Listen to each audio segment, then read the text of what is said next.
Tell me about like, yeah, I wanted you to talk about GrandMasterFlowers and some of those DJs, Brooklyn DJs. Give me some history. Tell me about them, you know, because I want to know a lot about them. You know? As far as I'm concerned, there were two legends. Now, I'm biased.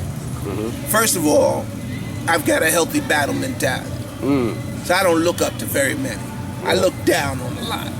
You know, my thing was I didn't care who you were. I'll line up against you, cross on the other side of the park, and blow you out.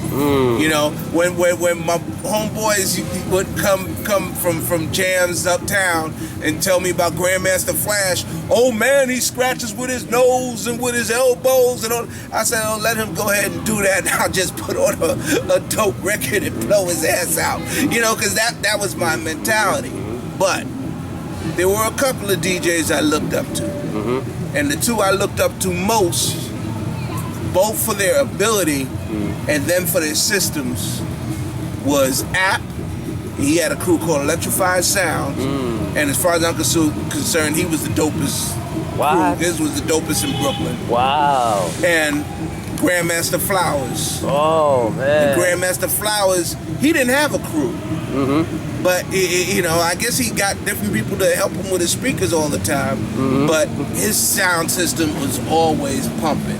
By the time, see, he was a legend long before I started DJing. Flowers was a legend. By the time we first met him, right, in the mid-'70s, his hearing was already shot. Get out of here. Yeah. From doing, because from what I've heard from researchers, he was rocking parks in the 60s. Oh, man. In the 60s. Matter of fact, in 1969, you know, a lot of cats don't want to admit shit like this from the Bronx.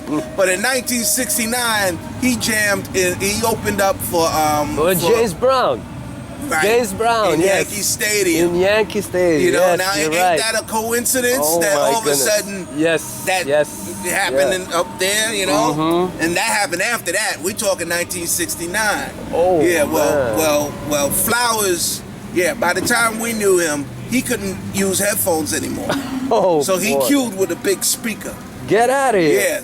So, you know, he used that, and he would still be off. But his mixes would be perfect. Oh, man. They'd be lined up perfect, but they'd be just slightly off.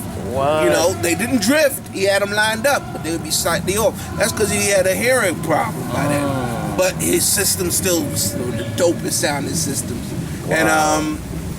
And I heard they used to play with a gun next to his. I never saw that. That's what I heard. I never saw that. I was at a jam that App was doing one time.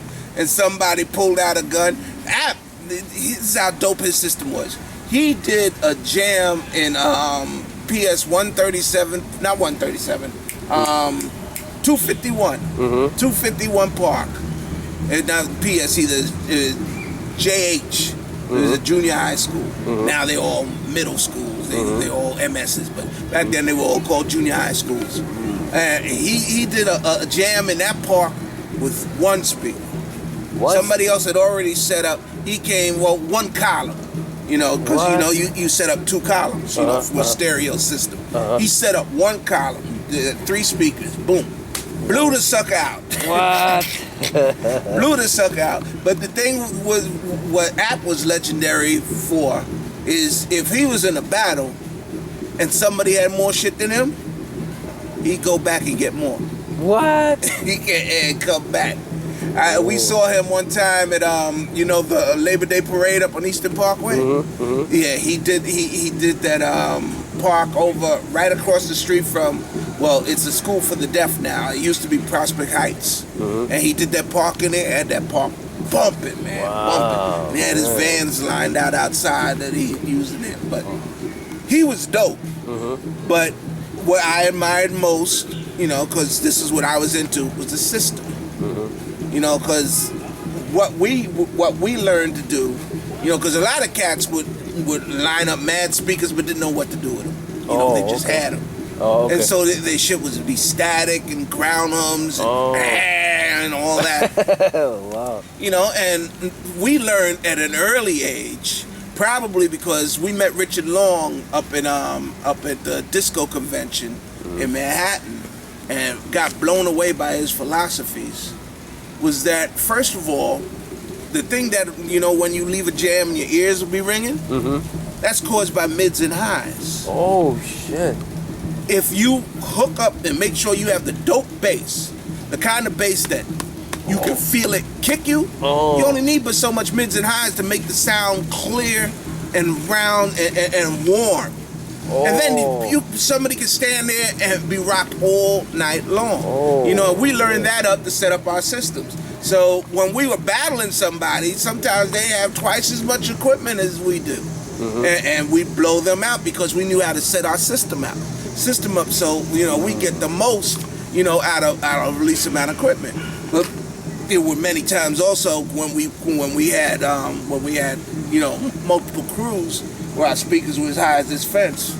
Wow. Wow. Let me film that fence. Yeah. Definite. And I know it'd be as high as that fence because we be playing against fences just like that, and our speakers, somebody'd have to climb up to put them up on the top. Oh my goodness. Yeah, man, those are good times. Man. I can imagine. Wow. Those are good times.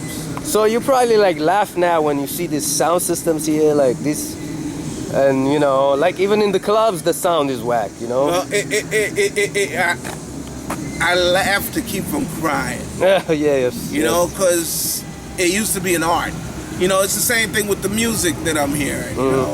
Yeah, tell me something about that. It's a lost art. Well, for one thing, I got no problem with because music changes. Yes. I mean, I just turned 53 this week. So everybody, music's taste is going to differ from their parents. And in my case, it could be, except I ain't got none, but it could be grandparents. So I respect that. But hip hop was about originality. Yes. It was about, you were trying to create your own feel and your own sound.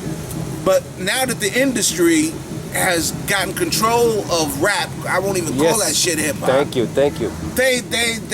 They try and sound like the last jam. The opposite of what they want is originality. So now you have the same garbage sounding crap filling up the airwaves. And you know what? They all gonna find out. When I was producing rap artists and they were doing much better stuff, and at least then they were looking for originality in the 80s and 90s, and they would talk about, one thing and so forth and so on. I tell them strive for originality, and they say, well, what do you know? Talking about my shit. And I say, yeah, man, my checks are still coming. Well, here it is, 30 years, my checks are still coming. And the reason they're coming is because I did original shit. Exactly. When my bass line hits, everybody knows what it is. Right away it's going to fill a floor. 30 years later. Yes. And that was originality. It's the same thing, if you break down any element of our culture, even graffiti again, which is why I don't get mad at them connecting it. It's all about originality. You know what the worst thing you could do in hip hop was? Bite someone's style. Yes, biting. Yes. That's it. That's the worst thing you could do. Back in the 70s, people used to fight for that. You could blow somebody out in a battle and y'all sit down and drink a beer and smoke a joint afterwards. Yep. But you see somebody biting your shit, that's a fight, man. Yes, it is. That's a fight, and that was the truth in dancing. That was the truth in rapping. That was the truth in mixing. DJing, somebody steal your mix or your setup or your routine. That was the truth in graffiti. Then somebody, oh man, he biting your shit. And I tell people all the time when it comes down to rhymes, it's not even about biting rhymes, because back then everybody bit rhymes. It was about biting style. Yeah. You trying to sound like me. You are trying to come, with my flavor, my original flavor. But you can still, the homeboy did your rhymes. You can say my rhymes as long as you change them up and doing them in your style. Don't do them in my style. You know, so You know, you talking about rhymes. You know, I love that song, that track "Jam on It." yeah. And when you guys talking about like with the Superman coming, Yeah. and you know, with the disco kryptonite, that Yeah. shit was so funny, man. Thanks, man. I I actually wrote that in 1977. Wow, That was like one of the first rhymes I ever wrote. Oh, You know, man. when I used to rock it in the park, I'd have hundreds of people out there jamming to us, and they'd be singing it along because I said it every damn jam. Oh man. So they'd be saying along. So I've always heard from people who tell me how they bugged out when they heard that shit the record years later. You know, I used to run that same Superman rhyme. You know, because back then everybody had a Superman rhyme. Oh yeah. So wow. I wanted my Superman rhyme. You know, everybody had a Superman rhyme about, you know, how they battled against Superman, and then they got their way with Lois Lane and all that shit. You know, I wanted my shit to be original. Nice. So I changed it up and did it completely different. I used to rock all the time. Very good, man. Loved it. So can you give us some shout outs now at the end, and you know, thank you very much for the interview, you know? My pleasure. Yeah. Well, I got to shout out Brooklyn. Yeah. You know, I got to shout out Jam On crew, Jam On Productions in the building. Know what I'm saying? That's my crew for life. Yeah. You know, and we still hanging in there. You know, rest in peace to Chili B. You know, he's of the essence. See you when I get there, baby. You know, shout out to hip hop. Yeah. Shout out to electro and electro funk. Oh, electro funk, yes. You know. Yeah. What do you think about electro funk? Is it coming back? What do you think about it now? It's still rocking in Europe. Yes. You know, it still works over there. But I think that's the future sound, though. You know, even though a lot of people you know, Europe loves it. You know, we like, I eat that a lot. But slowly it's coming back. That's what I think. You know. I hope so. Because that was like the most futuristic sound. You guys had like the future. Yeah. Even your rhymes, Cosmo D from outer space. You know, come on, man. That's it. I actually stole that line from a girlfriend. Oh, wow, that was good. Yeah, man. But, yeah, definitely, man. Thanks a lot for the interview. Thank you. It's my pleasure, man. Thank you. All right.